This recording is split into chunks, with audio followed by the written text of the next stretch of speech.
up a tab, grab a seat, and pour a pint. It's time for the Beer Guys Radio Show. You want free beer? Go to the brewery. Dedicated to the art, science, and enjoyment of craft beer. Yo, what's wrong with the beer we got? Now, here are your hosts, Tim Dennis and Brian Hewitt. Welcome to the Beer Guys Radio Show. We are radio for the local craft beer movement. We're broadcasting live from the Bell Room at Ironmonger Brewing in Marietta, Georgia. I'm Tim Dennis. And I'm Brian Hewitt. This week we're talking with Richmond, Virginia's Hardywood Park Craft Brewery. President and co-founder Eric McKay joins us along with brewmaster and co-founder Patrick Murtaugh to talk about things Hardywood Park, including their expansion to the Atlanta market. Gentlemen, thanks for joining us. Thanks so much for having us. Good to be here. Awesome times. So, Tim, how was your week before we get started here? You know, Brian, another busy week. Some beers were drank, some traveling around, had a good time. We did a little bottle share with the crew from Reddit ATL Beer. We try and do a quarterly one there and met up, shared some beers. I got to try Scotch Barrel Mexican Cake from Westbrook, which I thought was phenomenal. It seemed to be kind of the house divided on the opinion on that one, but I liked it a lot. Went over to Tucker Brewing Company. Checked those guys out. Really nice Pilsner there. Enjoyed that a lot. They were slammed. It was cool to see the showing there at Tucker Brewing with, a small brewery in a smaller suburban town. It was really cool to see the turnout they had there. Just some slammed, people just yeah. drinking beer, and then stop by Hopsticks for a beer and some dinner there. So how about you, Brian? So I also went to that bottle share, and one of my highlights was just getting to try Westy 8 for the first time in a while. It's been a while. Everybody does the Westy 12. There was a Westy 8 on the table. I had to get my hands on that, and I really liked that Bearded Iris V latte. That was some good stuff. But I also was looking around my office, and I keep looking at this can of Morning Smack. I had to open that up, so I had to get to the morning. Was the way you said that about the Westy 8, that sounded a little beer snobby there. I got to try Westy 8 for the first time in a while. Well, it's kind of first time in a while, so maybe a little pretentious, maybe a little snobby. It feels like the first time, doesn't it? It felt like the very first time. Very Tim. good stuff. Yeah. Awesome. So, Jailhouse Bourbon Barrel Death Row Pardon. That was cool. And I really enjoyed the local, an ESB by Eventide. That was neat. I'm always in search of a good ESB. It's a style that isn't well represented right now. It's not, but we are seeing more of them around the Atlanta area. More breweries are doing them, especially brew pubs. Brew pubs are good places to get an ESB. They seem to do ESBs and milds and such. Yeah, and the milds don't travel too well, so it's probably best to get it directly from the source, really, if you want the best quality beer. So, I got into a Finizzy Swamp Thing from Savannah River Brewing also, and that's still a pretty tasty beer. Tasty. Very, very fruity, very nice, very enjoyable, and it's got Surfing Darth Vader on the can, so how can you not love it? At least the way we're claiming it, that's Surfing Darth Vader, right? Yes. Well, I mean, that's probably not what they intended, but he could pass. He could pass for it. Absolutely so. Eric, Patrick, you guys get into any interesting beers this week? It's been fun being in Atlanta, and it's cool seeing beers that we don't normally get back at home. We're only a couple of days in, but we've had some interesting beers. I love Monday Night has a Scotch ale or a Scottish ale that is really Drafty Kill. Yeah. It's fantastic. We don't have many Scottish ales in the Richmond area, so it's kind of fun to see this style that I think is underrepresented, and I think they've done a fantastic job with it. Absolutely. Yeah, I was actually, it's funny you say that. I was just over at Monday Night not too long ago, maybe an hour ago, and hanging out with Peter, the head brewer, and Jeff, one of the founders, and I was able to taste a beer called Tears of My Enemy that was really an incredible stout. Yeah, it's fantastic. Absolutely. A really great beer. So, yeah, they're doing really good stuff. They do that. Peter is nothing but trouble, so avoid him as much as you can. But I got a sample. They do a Brett IPA, and they've got their second version with the second generation of Brett in that beer. So it's really interesting to see how it's developed, the changes in the Brett characteristic. I tried some of that. That was really good. Did you get a sample of that one? Really good. Apparently he used to work at a winery, so he's got that experience behind him. The next time you see him, ask him to show you his first business card from Monday Night Brewing, because that's got him like fresh from the winery. Oh, That's nice. an interesting one to see. I'll ask him about that. I think it's time now for Truck and Tap's Beers of the Week, Tim. Crack open a cold one. It's the Truck and Tap Beer of the Week. Craft beer and food trucks in downtown Woodstock. Truckandtap.com. We have a lot of great beers to drink this week. We've done a little pregame in here. Of course, we're at Ironmonger. They've been kind enough to let us use this as our studio, and we're getting to try all the stuff they have. They just put 7 new beers on, Brian. And they've got crazy. The cans are releasing this week from them, too. They're gonna have some beer in cans, so we're drinking that, enjoying that. We also have a little pregame, and we did Creature Comfort's new Stone Ground, which is their Pilsner with local wheat and corn. We have a Calculated Infinity Pale Ale from Creature Comforts. And I'm guessing, I'm just throwing it out there, that I'm guessing we're going to get into some Hardywood Park beers. Is that a fair guess there? I think that might happen. All right. So what are some of the ones we might crack open here today? So we've got a pretty good lineup for you. We have first our 3 flagship beers, which are single, a Belgian Blonde Ale, Pils, which is a German-style Pilsner, Vippa, which is we call it our Virginia Pale Ale, and then we've got a couple other sort of special beers. We have one of our current barrel-aged beers. We actually have 2 of our current barrel-aged beers. Our Cuvée Peach, which is a blend of both 1-year-old plus aged peach triple, and our more about 4-month-old aged peach triple on freshly dumped white wine barrels. We have Bourbon Cru, which is freshly dumped bourbon barrels in a Belgian quadruple. And we have 2 of our Virginia Roots Series beers. Hopkeeper, which is a New England-style IPA with local wildflower honey.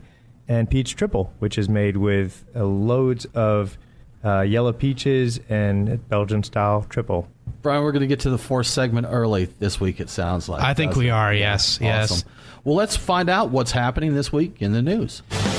What's in the news? The beer guys have the scoop. Extra, extra, read all about it. Time for headlines. All right, so if you needed another reason to shun big beer, I've got one for you. Charlotte craft breweries have been suing the state of North Carolina, and in the process of that, they've discovered a potentially illegal AB InBev activity happening there. So the lawsuit doesn't specifically have anything to do with AB InBev, but as a process of the discovery in there, they've unearthed some documents that indicate that basically they've been giving preferential treatment by a particular distributor. It's Anheuser-Busch and R.A. Jeffries have been giving their beers priority over other products that the distributor carries. And so the case is heading back to court at some point, but not before some additional subpoenas have been served. And there's the expectations that they might find some additional illegal activity involving political contributions and communications with lobbyists. So very interesting. I never would have suspected any of that out of AB InBev. Frankly, I'm shocked. I'm shocked. I I'm am shocked. shocked.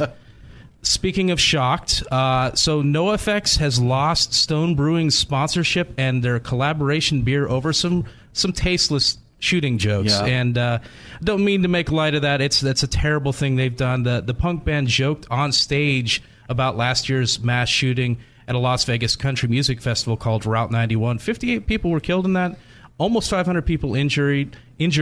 And unsurprisingly, there's been a lot of outrage, and Stone dropped them like they were hot, because they were. And so they dropped their sponsorship of the Punk in Drublic Music Festival and the beer by the same name. No longer brewing the beer, and all of the proceeds from that beer are being donated to the Las Vegas Metropolitan Police Department Foundation, which provides trauma counseling for the officers involved in that shooting. Boston Beer Company fined nearly $1 million in New York for failing to register product labels. It's kind of how on earth did that happen? So basically, the New York State Liquor Authority told them in 2016 that they had only received a label approval for one beer, and it's not the beer you think. It's like Summer Blueberry Twisted Tea. And they had some problems in the office, and they're having to pay $975,000 to settle the case. Everybody's getting in trouble out there, Brian. Just everybody. I know, it's crazy. Stuff. So it's time for a break, but we'll be back very soon talking with Eric McKay and Patrick Murtaugh of Hardywood Park Craft Brewery.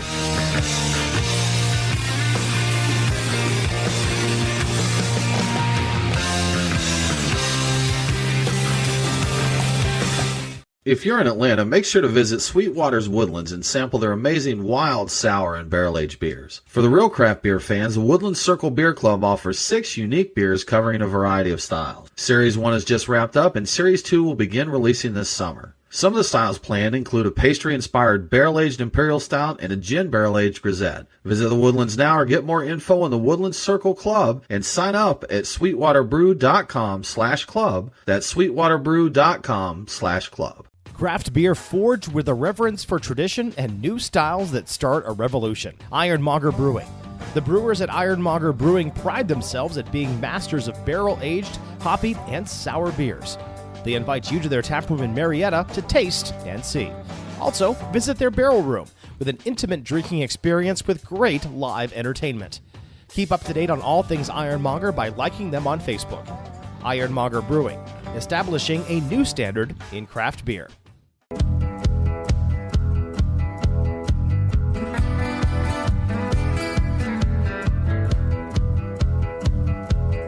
Follow the Beer Guys on Facebook, Twitter, and Instagram. Strange things are afoot at the Circle K. Now, back to the Beer Guys Radio Show. And welcome back to Beer Guys Radio Show. For more great craft beer info, visit us on the web at beerguysradio.com. We're back with Hardywood Park Craft Brewing, talking with Eric McKay and Patrick Murtaugh. Let's start off with the question we like to ask everybody. What is your craft beer story? What got you into this? For us, I think that all revolves around the name of our company, which is Hardywood Park. Patrick and I grew up together. We were friends since we were kids, and through years and years of just hanging out and talking about wanting to start a business, and ultimately just liking going on adventures, we kind of both ended up at a farm in Australia called Hardywood Park in about 2001. And it was at that farm that we both tried our first taste of homebrewed beer. Up until then, the only beer we had tasted was Adjunct Lager, and we tried a number of different brands, but they all tasted more or less the same. And so for us, it was like that epiphany beer that so many craft beer fans have, where we were blown away that beer could have so much flavor and could be made on such a small scale. So David Crawford, the owner of this farm, brewed his own homebrewed beer. He pretty much did everything. I mean, it was like many rural, small Australian farms that they did everything themselves. And so how in the world did you guys both end up at the same farm in Australia? So I did study abroad in Australia. Okay. It was about 2 hours west of Sydney, and spent a week there during before my study abroad started. Went back twice while I was there, once with now my wife, and the second time with Patrick and a friend of his.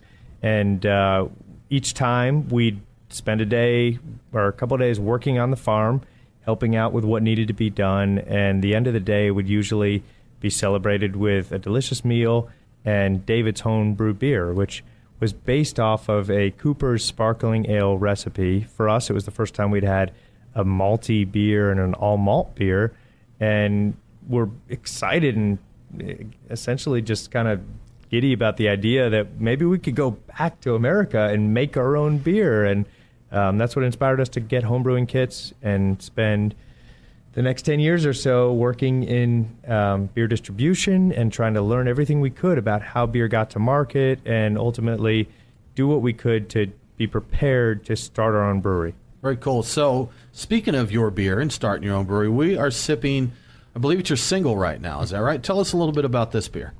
Yeah, so Eric and I had worked in craft beer distribution for a number of years. After we got the homebrewing bug, we said, we got to start a brewery, and didn't know anything about the beer industry. So we both got jobs working for a craft beer wholesaler in New York City, and we got to work with some of the best brewers in the world. Everything from Sierra Nevada, Lagunitas, Allagash, Ommegang, Chimay, Duvel, Lachute, all the just best beers in the world. And we saw a lot of new breweries coming to town, and a lot of them were starting with a pale ale or an IPA, and we had to go and sell those beers. And we found that it was becoming harder and harder to sell another pale ale, another IPA into a bar. And this whole time we're working for the distributor, we're trying to figure out how we're going to start our brewery. And so we decided, let's do something a little bit different. Let's differentiate ourselves by launching with a Belgian blonde ale as our flagship beer, which is pretty different. And So we love Belgian blonde ales, but we had tried brewing them a bunch of times, home brewing, and it never was quite exactly what we imagined this flagship beer to be. And it wasn't really till after I got back from brewing school. I did the master brewing program with, or was part of the World Brewing Academy that starts at Siebel in Chicago and then moves on to the Dumans Academy in Munich. And while I was at Dumans in Munich, I got a chance to, over a long weekend, took a trip with a couple classmates to Belgium and got a chance to visit the brewery you were talking about, the one that makes Westvleteren. And so I called the beer hotline, and made my reservation to get a case of Westvleteren 10, the beer they were offering at the time. And we drove out there, and I got my case of beer, put in my trunk, in this wooden crate, which is a cool experience in itself. And then we went to the cafe, and I got to try their Belgian blonde ale, their house beer. And it was kind of exactly what Eric and I had talked about this flagship beer being. It was a Belgian blonde ale, but it was a little bit drier, a little bit hoppier, and just something that was really sessionable and good and a little bit different. And so when I got back to the States after brewing school, I tried brewing it a few more times, and I kept bringing Eric my home brews and said, what do you think of this one? What do you think of this one? And finally, I think we just hit on the recipe that we wanted for this beer, and it was just something that was sessionable, but it was complex enough that we thought the average or the avid craft beer drinker could appreciate it. And that's what turned into Hardywood Single. Very awesome. Tasty beer. Absolutely. So, Eric, you are Richmond's first Certified Cicerone, is that correct? Or were? It is, Do you have some others in the group with you now?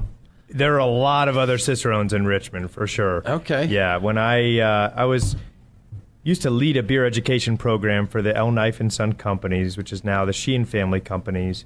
This is before the Cicerone program existed. And Sam Merritt, who runs beer education for Southern Glazers in Las Vegas, used to work with me to teach this class that we had created.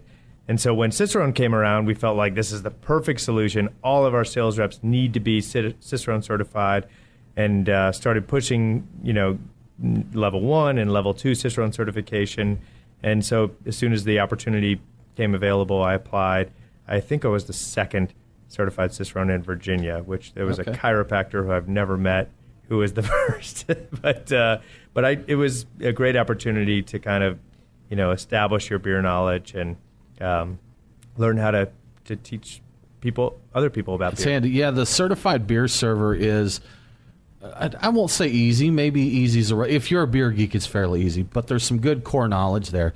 But when you go to the certified level, that gets pretty in depth. I mean, it's not something you can, study for a weekend drinking a beer and pass. There's some. If you're a certified Cicerone, and online people like to kind of mock them a little bit, but there's some solid knowledge there about beer. Drinking it, tasting it, storing it, everything. I don't think I could pass it if I were made to take the test right now. I don't think I could. Also, I've been drinking a few beers. Tricky, but yeah, it's a 4-hour exam and definitely takes not only written knowledge, but also you have to taste beers and be able to identify what style's what and what all flavors are. All right, so Patrick, you have quite the family history in beer. Is that right? Like 3 generations worth of history in beer. It must have felt like it was kind of your destiny to brew beer. That's right. Yeah. I mean, if you had asked me in college what I was going to do for a living, brewing beer would not have been one of the answers I would have given you. Oh, really? Okay. No, Even with that pressure of history on you. I honestly didn't find out about my family history in brewing until after I started homebrewing. So it was shortly after we started homebrewing that I found my great-great-grandfather's obituary. It was in my parents' attic and a bunch of storage stuff. And I was reading through it, and my mother might have told me there was some brewing in the family history, but she didn't know much about it. And I found this obituary, and it talked about this history of him coming to America in around 1890 and brewed for this conglomerate of breweries called the Springfield Brewing Companies in Springfield, Massachusetts, up until Prohibition and a little bit afterwards. And he brewed over 100,000 barrels a year and had over 100 brewers reporting to him, and how he took his beer over to Baden-Baden, Germany for this international beer competition and won a gold medal for this beer they called Tivoli Ale. And when he brought it back, they called it Gold Medal Tivoli Ale. So that was kind of exciting for me, seeing that I had some brewers or a brewer in my family tree, and that he was an award-winning brewer. And so, yeah, it kind of spurred my interest a little bit. And it wasn't till about 8 years later, after we had worked in the beer industry for a while, and I decided to go to brewing school, that I was taking classes at Siebel for a couple weeks, and I went out to dinner with my aunt who lives in Chicago, and she was like, "Oh, how's brewing school going?" And my grandfather, your great grandfather went to Siebel, and my uncle, your great uncle, went to Siebel, and I was like, "No, I had actually no idea." And sure enough, I went back the next day, and they had pictures of every class in this classroom we had been in for the last couple of weeks, starting from 1900 up until present day. Patrick, we definitely want to hear the end of that story, but we do have to take a break. You're listening to the Beer Guys Radio Show, and we'll be back with more from Hardywood Park in just a moment.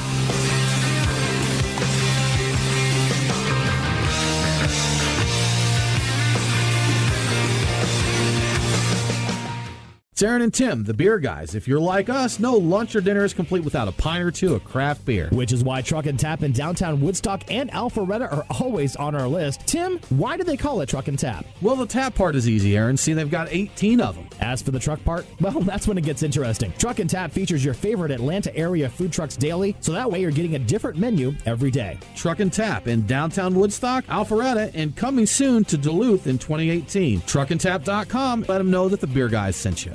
We are Reformation Brewery, celebrating the reformer in you.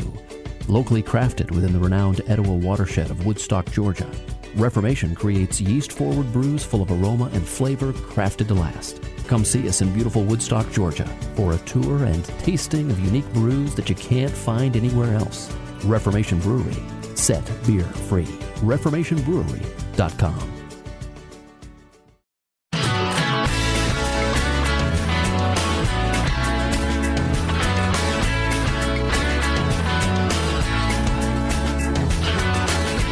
Follow the Beer Guys on Facebook, Twitter, and Instagram. To be the man, you gotta beat the man. Woo! Now, back to the Beer Guys Radio Show. Welcome back to the Beer Guys Radio Show. We want to give a shout out to our newest radio affiliate, KBDB HD3 96.7 FM in Forks, Washington. Catch Beer Guys Radio on KBDB every Saturday at 2 p.m. Pacific.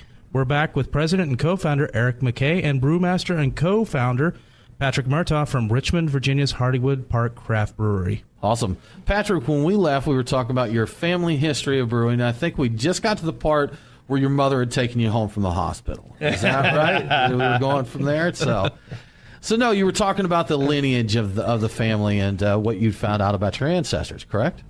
Yeah. So don't get me starting talking about my ancestors. Don't go with that. I can go on for hours and hours and hours. So, I was saying I was in brewing school and enrolled in this brewing program to get a better understanding of the science behind brewing, something I had been doing at home for years. And a couple weeks into this class, I find out that my great-grandfather attended Siebel Institute in 1908. And my great-uncle attended Siebel in the 1930s. And I had no idea going into this, and again, I find this out through my aunt, and I look over, and there's these pictures of every single class of Siebel, starting from 1900 up until the class before mine, and right there next to me, where I'd been sitting for a couple weeks, was a picture of my great-grandfather in this composite picture of the class of 1908. And then a little further down the wall was his son, my great uncle, in I think it was 1938.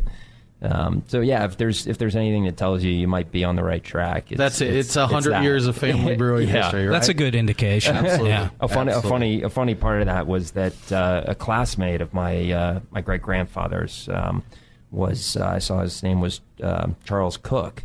And I remember at the time, Sam Adams, Boston Beer, was running all these ads Jim Cook there, talking about his brewing relatives. And so it dawned on me that, I wonder if this guy has any relation to Jim Cook. And so I forwarded that. I took a picture of the photograph on the wall and forwarded it to Eric. And Eric was working for the Sheehan's at the time, and they were pitching Boston Beer. And so he forwarded on to his contact there, and they forwarded on to Jim Cook. And he wrote back, he's like, yeah, that's my grandfather. That's why my name's Charles James Cook. And so that was kind of funny. My grandfather was a North Carolina moonshiner. Really? So it's, close. I'm in, beer radio, which is close to running moonshine in the tobacco fields of North Carolina. So Pretty much the same thing. Pretty much the same thing. Nearly the same thing. Those revenuers. He distilled with a purpose, which is interesting because I believe your motto is brew with a purpose, correct? Brew with purpose. Brew with purpose. What does that mean to you? So brew with purpose for us, it took us 3 years before we had a motto. From day one, we were like, what is our motto? What are we all about? And I think it kind of happened very organically. For us, 3 weeks into doing business, we just started working with local ingredients because that's what we had done as homebrewers. Shortly after that, we started partnering with local charitable organizations. From day one, the first day we opened, we signed our lease, and immediately we signed up for 100% renewable power. We were the first brewery in the Southeast to be 100% renewably powered. But it just, for us, was a logical thing. We're manufacturing, we're going to create some waste. We felt like the least we could do is try to utilize the most, renewable sources of energy we can. And there was a simple solution through Dominion Green Power program. And, having the tap room was kind of a secondary thing for us. But about a year and a half in, we partnered with both Devil's Backbone and Star Hill and lobbied for Senate Bill 604 that allowed breweries in Virginia to have tap rooms, which is similar to a bill going through in Georgia right now, where Georgia breweries can now sell their own beer at the place of purchase. Kind of a bizarre thing that a place that makes something can't sell that thing at the place that it's made, but it's certainly a logical thing to happen. It's a privilege that's available everywhere else in the country, and we're now able to do that in Virginia. It's made a huge impact in the number of breweries that have opened. All of these things combined ultimately lead together to Brew with Purpose. It's making beer that ultimately has an impact on the environment, or minimizes the impact on the environment, that ultimately help. We source local more than just about any brewery in the Southeast. This year we'll purchase about 45,000 pounds of local ingredients that range from barley, hops, raspberries, blackberries, ginger, sugar pie, pumpkins, honey, wildflower honey, and then give back. Since we opened, we've given back over $200,000 of direct contributions to organizations that help support the greater good in all the markets that we do business in. And then quality. Quality for us, Brew with Purpose, is first and foremost about quality. We hired Kate Lee as our Director of Quality Assurance in 2013. She's now Vice President of Operations and Quality. She is a quality assurance. Say that on radio? I think we can. I think that's all right. We'll find out. Yeah. And if not, we've got a cool beer popping sound that's right. We used to censor with. So Kate Lee brings an incredible pedigree of quality assurance to the Hardywood team, and her background includes 12 years of running quality assurance labs at Anheuser-Busch breweries in Colorado, Ohio, New Hampshire, and then as assistant brewmaster of the Williamsburg Anheuser-Busch brewery and brewmaster of Kirin USA. She came to us in late 2013 and has really built this grain-to-glass quality assurance program that, all of those things ultimately yield Brew with Purpose. And it's kind of not only a noun, brew, obviously beer being a noun, but also for brew, and kind of it sounds similar to do. It's a call to action. Whatever you do it with purpose. So speaking about quality, we opened up another beer, and I think we need to talk about it before I drink the last of it. Is this the Pils that we're drinking here? What can you tell me about that? You're drinking the Pils, and the Pils is a perfect exemplary example of what quality for us is all about. Kate was brought on to help us maximize quality, and for us, we didn't want to brew a lager beer until we felt like we were totally capable of brewing a consistent, extremely high-quality lager beer, and that's definitely represented by the feedback we've gotten on the beer, Hardywood Pils is the top-rated, as far as we know, the top-rated Pilsner in the Southeast. It has a 95 rating on Rate Beer, and I think that's largely to do with the approach we take to quality assurance. It's a very easy beer to mess up. It's a very easy beer to have quality assurance problems, and it's, I think, for us, a testament to our approach to ensuring that the beer doesn't have any issues. We use 100% Weyermann Pilsner malt. We're one of 3 breweries in the country to be importing full container loads of Weyermann Pilsner malt as our base malt. It's an extremely expensive malt from a family-owned maltery in Bamberg, Germany, but ultimately we feel it yields the most authentic, the best quality Pilsner we can brew. It's a very tasty beer. I enjoyed it a lot. I'm enjoying Pilses a lot now. You know, they're becoming cool again. I liked them before they were cool, but that was nice. But we want to hear a little bit about your new facility you just opened. You just opened a, I believe, $28 million facility in Goochland, Virginia. Is that correct? Yeah, so it's about 20 minutes from our current, or our original facility in downtown Richmond. And yeah, it's about 55,000 square feet. We have a 60-barrel Braucon brew house, 360-barrel fermenters. We got a new bottling machine, and it's really on this beautiful piece of property overlooking these wetlands and this creek, and it's kind of like this oasis that's really right close to the city that people can kind of get away and have a great beer and enjoy Hardywood in a beautiful setting. Very cool. Awesome. Well, we need to take a quick break. We'll be back to drink more beer and talk more beer with Hardywood Park right after this.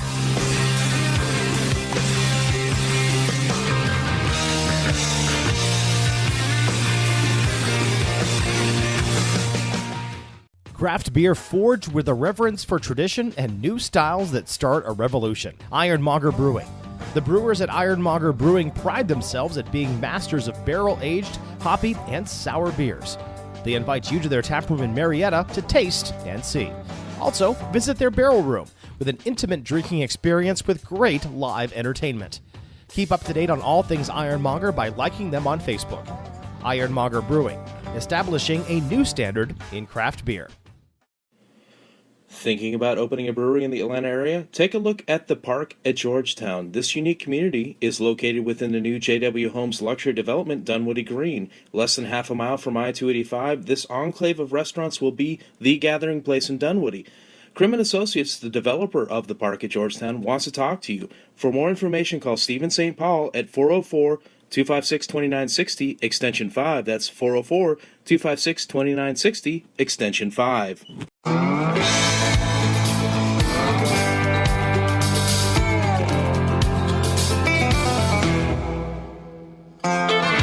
Follow the Beer Guys on Facebook, Twitter, and Instagram. Next Friday is Hawaiian Shirt Day. So, if you want to, go ahead and wear a Hawaiian shirt and jeans. Now, back to the Beer Guys Radio Show. Welcome back to the Beer Guys Radio Show. Make sure to follow us on the socials, Beer Guys Radio on Facebook, Twitter, and Instagram.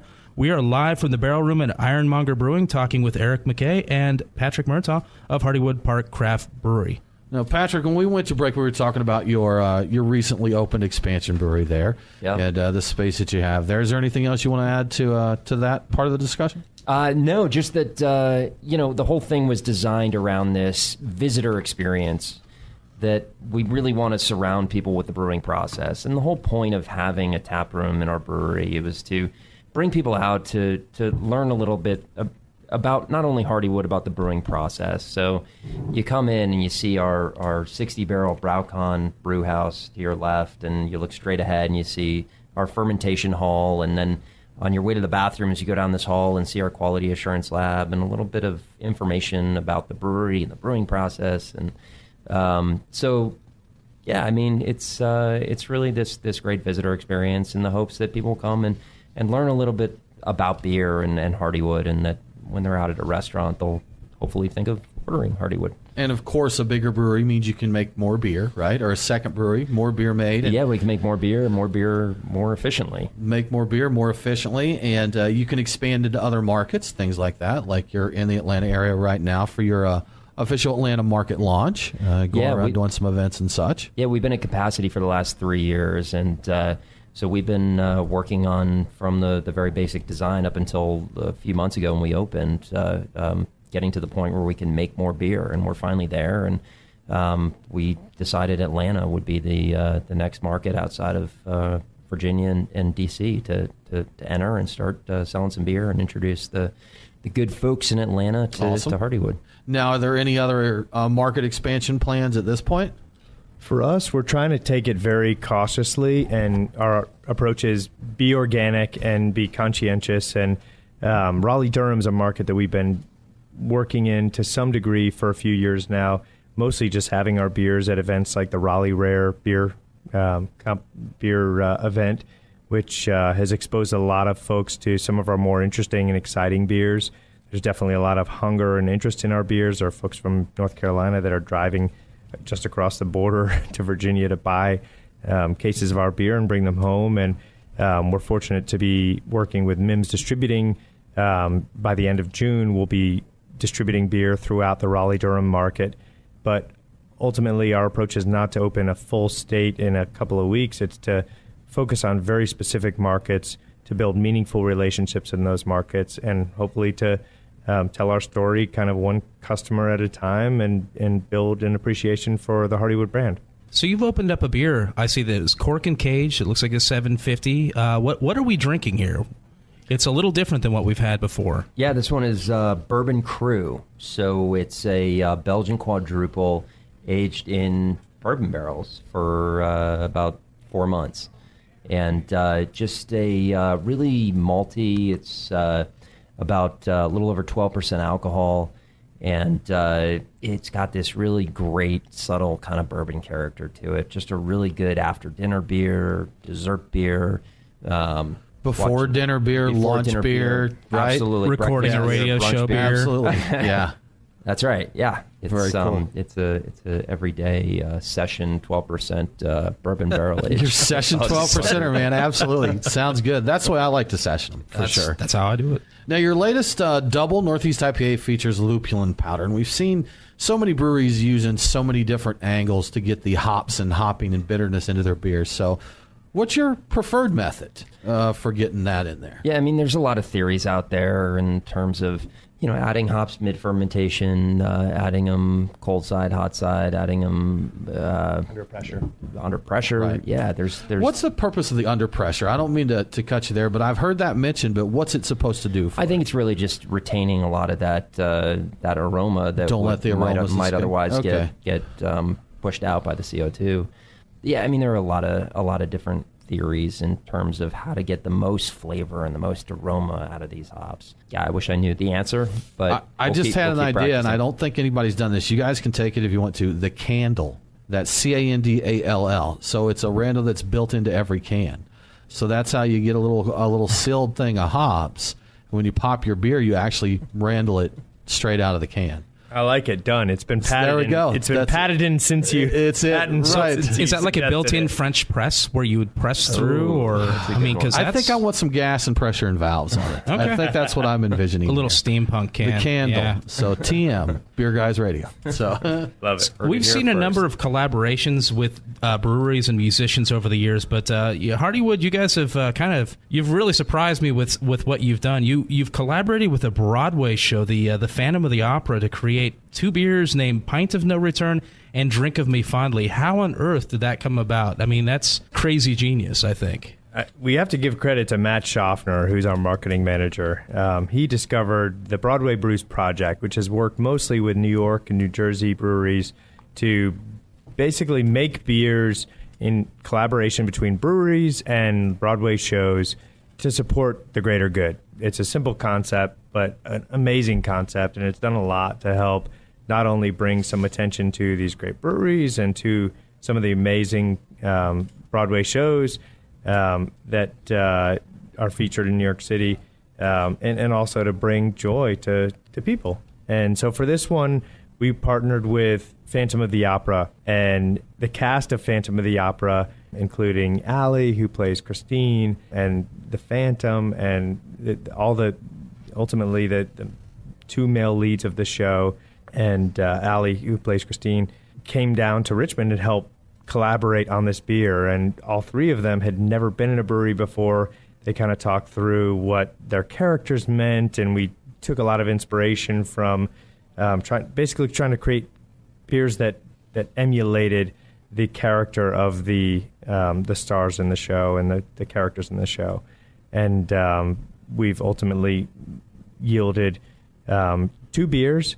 One beer was served at the anniversary of Phantom of the Opera, which was Drinking Me Fondly. 30th anniversary, okay. right? The 30th anniversary, wow. which is the longest running, consistently running show on Broadway.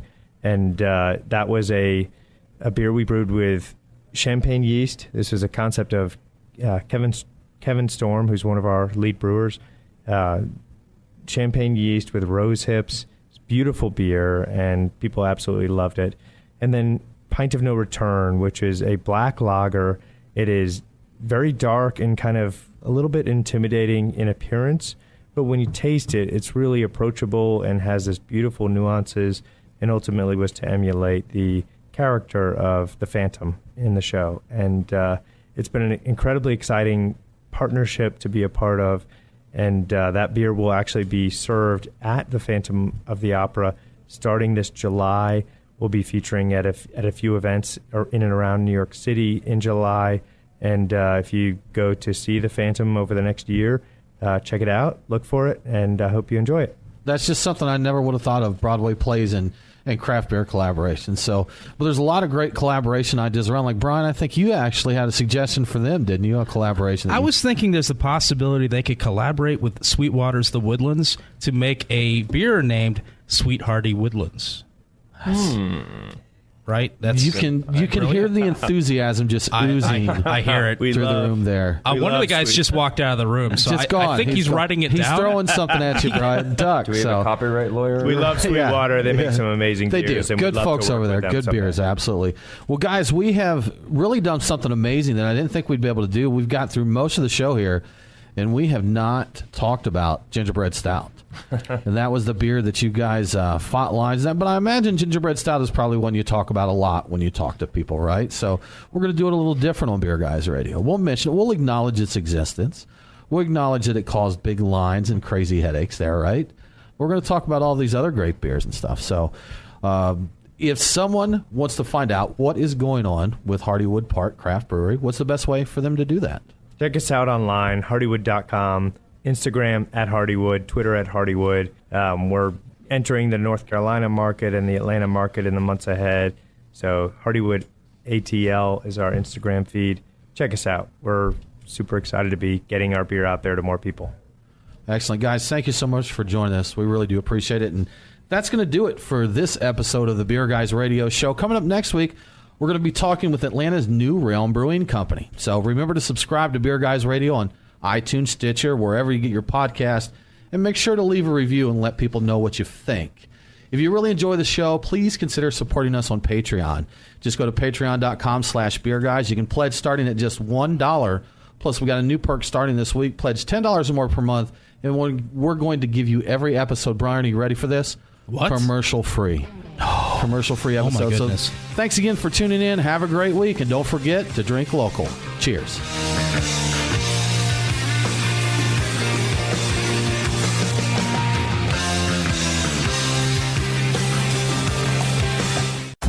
The Beer Guys Radio Show on the Beer Guys Radio Network.